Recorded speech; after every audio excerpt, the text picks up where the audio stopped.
Şunu bir alayım da.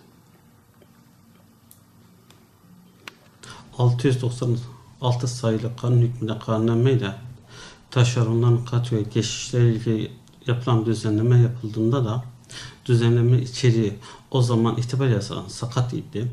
Ona yönelik eleştirilerimi o zaman da söylemiştim. Özellikle devlet memurları kanunundaki memurluğun getirmiş o şartları araması, bunun paralelinde ise arşiv soruşturmanın yapılmasında ciddi anlamda hak kayıplarının olacağını daha önceden söylemiştik. Nitekim en son 2 Nisan itibariyle geçiş süreçleri tamamlandı.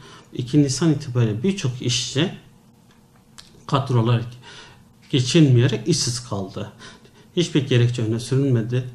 Gerekçenin içeriği yok. Sadece güvenlik soruşturmasında menfi sonuç elde edildiği iddiasıyla buna ilişkin işçilerde herhangi bir bilgi de dahi verilmedi.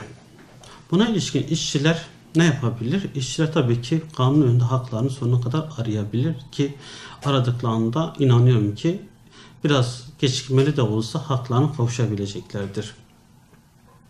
Bu aşamada güvenlik soruşturması bizim edindiğimiz bilgilerden dolayı bilgilere baktığımızda sadece işçinin değil aile efratının herhangi bir örgütle geçmişte bir bağ olmuşsa ondan dahi işe almama durumu var. Yani düşün mesela benim amcamın bir örgütle bir bağlantısı varsa ki amcam aklanmış olsa dahi bu işe almamam gerekçem olabiliyor. Biraz önce önüme gelen bir dosyada 2000'li yıllarda bir iş arkadaşın yargılanmış olduğu bir davada beraat etmesine rağmen bu dosya öne sürülerek sen örgütle bağlantın var gerekçesiyle belediye kadroya almamış, geriye işsiz bırakmıştır. Taşerondan geçiş bir umut iken bu arşiv soruşturmasıyla bir hüsrana dönüştü. İşçiler bu noktada eğer önceki işverenden haklarını almamışlarsa buna ilişkin hem işe iade hem alacak davası açabilecekleri gibi belediyenin ya da diğer kurumlar hangi kurumsa bunlara ilişkin de idari yargıda iptal davası açabilirler. Çünkü yapılan işlem hukuk önünde sakattır, haksızlıktır. Bu işlem iptal edilir. Şu şekilde ben ifade edeyim.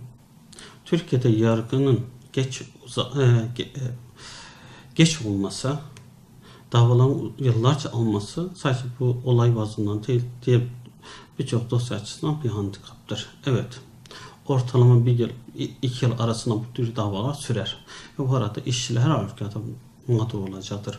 Mağduriyetin bir telafisi, yani bütün mağduriyetten telafisi maalesef mümkün değildir. Ancak işçi davayı kazandığında geriye dönük olan bütün alacaklarını alabilecek. Belediyelerin bu konuda bilgi vermekte imtinaları da başka bir hukuka aykırılıktır. Belediye her halükarda, belediye ya da yine diğer kurumlar niçin işçinin iş hakkını sona erdirdiğini ya da güvenlik sorunu neden kadroya almadıklarının gerekçesini bildirmeleri gerekiyor. Ben bilgiye vermiyorum, istediğiniz yere başvurun ya da bilgi vermem suçtur. Bunlar